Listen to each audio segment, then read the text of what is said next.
ಕಡಲೆ ಬೀಜ ತೊಗೊತೀನಿ.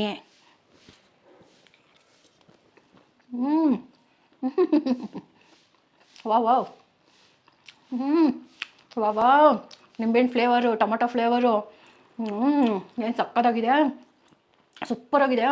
ಒಂದು 50 ಗ್ರಾಮು ಆಯಿಲ್ ಹಾಕೋತಾ ಇದ್ದೀನಿ. ಕಡಲೆ ಬೀಜ ಹಾಕೋತಾ ಇದ್ದೀನಿ. ಕಡಲೆ ಬೀಜ ಕರ್ದು ತಕ್ಕೊಬೇಕು. ಫ್ರೈ ಆಗಿದೆ, ತೆಗಿತಾ ಇದ್ದೀನಿ. ಸಾಸಿವೆ ಹಾಕ್ತಾ ಇದ್ದೀನಿ, ಕಡಲೆಬೇಳೆ, ಉದ್ದಿನಬೇಳೆ, ಬ್ಯಾಡಗಿ ಮೆಣಸಿನ್ಕಾಯಿ ಹಾಕ್ತಾ ಇದ್ದೀನಿ, ಕರ್ಬೇವಿನ ಸೊಪ್ಪು ಹಾಕ್ತಾ ಇದ್ದೀನಿ, ಬೆಳ್ಳುಳ್ಳಿ, ಹಸಿಮೆಣಸಿನ್ಕಾಯಿ ಹಾಕ್ಕೊತಾ ಇದ್ದೀನಿ, ಈರುಳ್ಳಿ ಹಾಕ್ತಾ ಇದ್ದೀನಿ, ಪುಡಿ ಉಪ್ಪು ಸೇರಿಸ್ತಾ ಇದ್ದೀನಿ. 3 ಟೊಮೊಟೊ ಇದೆ, ಸ್ಮಾಲ್ ಸೈಜು. ಸ್ವಲ್ಪ ಅರಿಶಿನದ ಪುಡಿ ಹಾಕ್ತೀನಿ. ಪುಳಿಯೋಗರೆ ಪುಡಿ ಹಾಕ್ತಾ ಇದ್ದೀನಿ. ಪುಳಿಯೋಗರೆ ಪುಡಿ ಮಾಡೋದು, ಗೊಜ್ಜು ಮಾಡೋದು ಎಲ್ಲ ಮಾಡಿ ಹಾಕಿದ್ದೀನಿ. ಬೇಕಂದ್ರೆ ಸರ್ಚ್ ಮಾಡಿ ನೋಡಿ. ನಾನು ನಿಂಬೆಹಣ್ಣು ಹಾಕ್ತಾ ಇದ್ದೀನಿ, ಯಾಕಂದರೆ ಸಣ್ಣ ಇದ್ದರೆ ನಿಂಬೆಹಣ್ಣು 2 ಹಾಕ್ಕೊಳ್ಳಿ. ನೋಡಿ, ಅವಲಕ್ಕಿನ ನೀರು ಸೋರ ಹಾಕ್ಕೊಂಡು ಹಾಕ್ತಾ ಇದ್ದೀನಿ. ನಿಮ್ಗೆ ಎಷ್ಟು ಬೇಕಷ್ಟು ತೆಂಗಿನಕಾಯಿ ಹಾಕ್ಕೊಳ್ಳಿ.